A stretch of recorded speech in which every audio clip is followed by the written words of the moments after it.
Dentro de los distintos temas, énfasis que se han puesto en el debate constitucional, hay uno que quizás ha tenido menos repercusión, menos eco, sin embargo aparece bien como un asunto bien interesante en el contexto en el que estamos viviendo, en el de cambio tecnológico. Tiene que ver con las oportunidades digitales también asociadas a la discusión constitucional.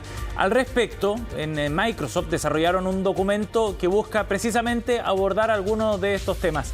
Vamos a conversar de esto. Estamos en contacto con el gerente general de Microsoft Chile, Sergio Rademacher. ¿Cómo estás, Sergio? Gracias por el contacto. Hola, Sebastián. ¿Todo bien por acá? Muchas gracias por la invitación. Sergio, bueno, ustedes plantean y abren una discusión que, ya lo decía, bien interesante por el momento que estamos viviendo de cambio tecnológico, por la oportunidad también que significa discutir una nueva constitución. Pero, ¿de qué manera podemos insertar en ese debate los desafíos digitales que tiene nuestro país? Es una muy buena pregunta y quizás quiero echarme un poquito para atrás y ver el contexto macro. Chile ha tenido múltiples constituciones a lo largo de nuestra historia. Y si uno mira en el pasado, en cada una de las revoluciones industriales que hemos vivido, en la primera calzó justamente con el nacimiento de nuestro país de forma moderna, en la segunda calzó con la Constitución del 25, en la tercera con la Constitución del 80 y ahora estamos en la cuarta revolución industrial, que tiene que ver con temas de inteligencia artificial, Internet de las cosas, tecnología muy moderna, y estamos redactando una nueva constitución. Y creemos que no podemos perdernos la oportunidad de sentar en esta constitución ciertas bases para tener un Estado moderno y una sociedad en la cual obviamente todos tengamos más oportunidades y donde se respeten los derechos digitales de las personas. Ajá. ¿Y cómo se aterriza eso? ¿Esto se reduce, por ejemplo, a términos de acceso a la red, de acceso a Internet, o es un asunto que va más allá de esa primera premisa, Sergio?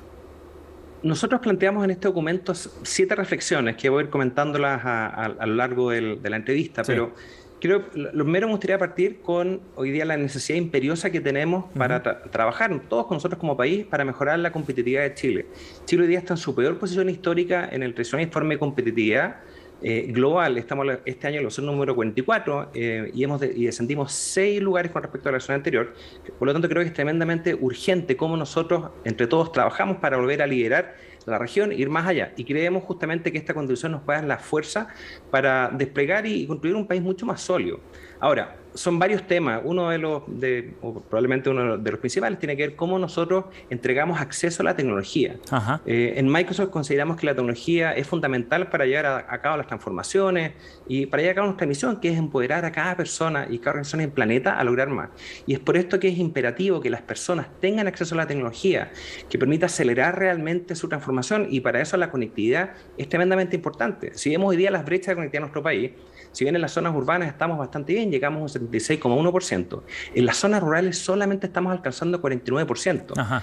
Por lo tanto, una reflexión es, bueno, ¿cómo tenemos hoy día políticas que nos permitan justamente, por un lado, regular, pero también empujar y estimular programas que amplíen el acceso a Internet? Sabemos que las fuerzas del mercado por sí solas no van a llevar la banda ancha a todas las comunidades rurales. Sí, claro. Y por eso, bueno, como por un lado generamos los fondos, generamos los estímulos y a todo esto, en múltiples tecnologías. Uno siempre realmente piensa, quiero tener fibra óptica, pero sí, tenemos celular, tenemos hoy día lo que se llama TV White Spaces, que es justamente la frecuencia que está dejando disponible para ser utilizada para Internet, por ejemplo, la televisión análoga, los satélites. Entonces, al final, creemos que, por ejemplo, solamente en este elemento es tremendamente importante el rol del Estado para asegurar la conectividad y también, obviamente, para estimularla. Y entendiendo que la Constitución recoge precisamente un ordenamiento general, la bajada de todo eso viene después en las leyes, en los reglamentos, etcétera. Pero la Constitución define de alguna manera un objetivo y insertarlo en ese contexto supone un salto bien relevante respecto a lo que tenemos hoy día. Exacto, y tiene varias aristas, porque por un lado, si nosotros aseguramos conectividad para todas las personas, nos ayuda con la munición del Estado. Hoy día es un dato conocido que realizar un trámite presencial le cuesta al Estado 40 veces más que realizar un trámite digital, pero para que las personas puedan hacer estos trámites de manera digital, tienen que tener conectividad. Ahora, y eso significa también una transformación de los ciudadanos, cómo ayudamos que ellos adopten la tecnología, los mismos funcionarios también, pero por un lado eso conecta con otro elemento que está muy de la mano, que tiene que ver cómo aseguramos la protección de los datos personales de las personas.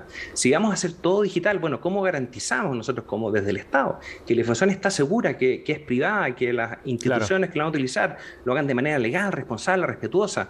Entonces, bueno, y ahí tenemos conecto a otro punto, que es la ley de protección de datos personales, que está desde el 2017 en el Senado, la ley 19.628, que creo que es muy importante justamente que avance para que estemos en la misma línea que países mucho más maduros en estos temas. Sí, y ese tema, por ejemplo, para ir abordando algunos asuntos más específicos, ¿debería tener un carácter constitucional? Por ejemplo, la forma en la que se trata la privacidad y el derecho a los datos privados.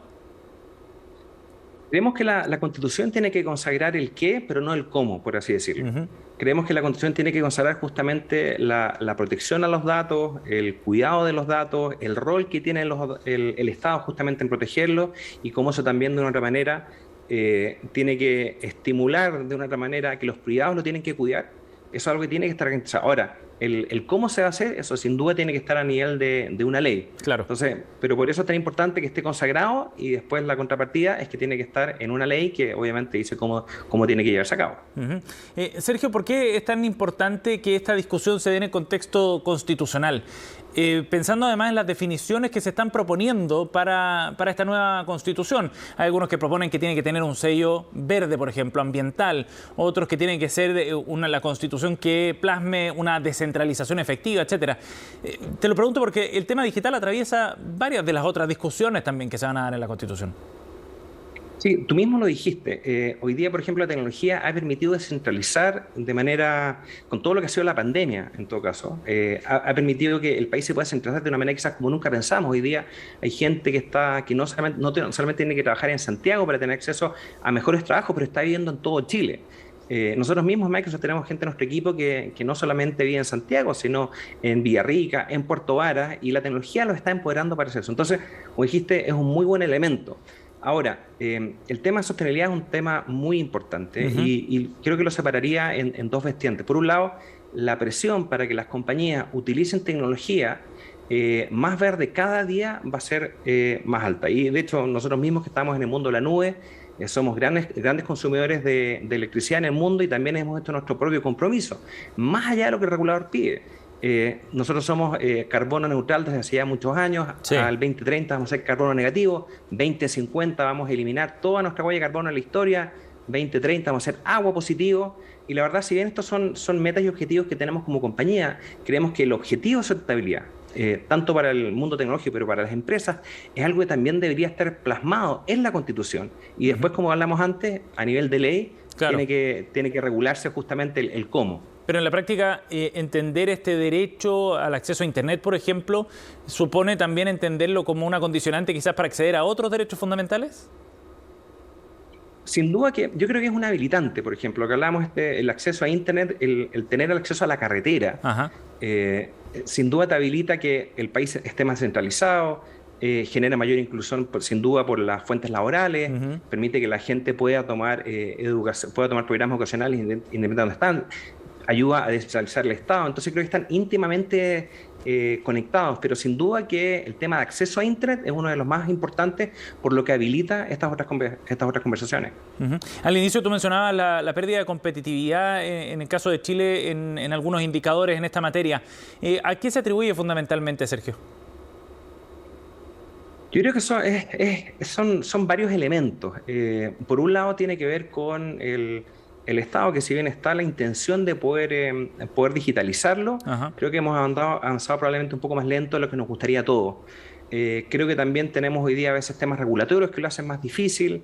Creo que también falta quizás más consistencia entre los distintos gobiernos justamente para ir impulsando una agenda país de digitalización que vaya más allá, que no solamente esté dentro de un gobierno de turno, sino esté proyectando el país a 5, 10 o 20 años plazo. Creo que todas esas cosas ayudarían.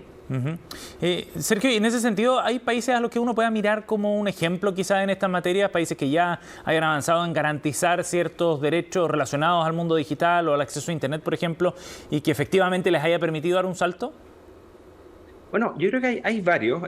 Típicamente, sin duda que Estados Unidos, justamente con lo que ha hecho en sus programas de conectividad, que está hoy día buscando conectar a millones de personas que están en el mundo rural, o tenemos el caso que muchas veces se ha hablado de Finlandia o de Estonia, en el cual se definió el rol del ciudadano digital, o tenemos un caso un poco más cercano, que es la ley que hace poquito fue pasada en Colombia, que lo que hace esencialmente es que le da un acceso mínimo a ciertas personas. Ellos tienen un problema distinto, tienen 6% de conectividad, por ejemplo, en las zonas rurales. Claro. Nosotros tenemos tenemos el 40%. Pero sin duda que le entrega acceso, por ejemplo, a algunos sitios del gobierno gratuitos del Estado para que puedan realizar trámites, para que puedan educarse a distancia.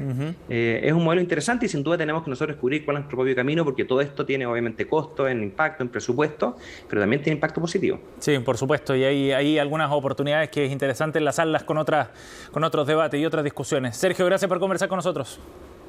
Muchas gracias, Sebastián. Un gusto. Chao, chao. Tiene una discusión interesante, un foco distinto también para los debates que se están dando en el Congreso y que, como ya veíamos, además se entrelazan directamente con otros aspectos fundamentales de la discusión que se está dando en la Convención Constitucional por estos días.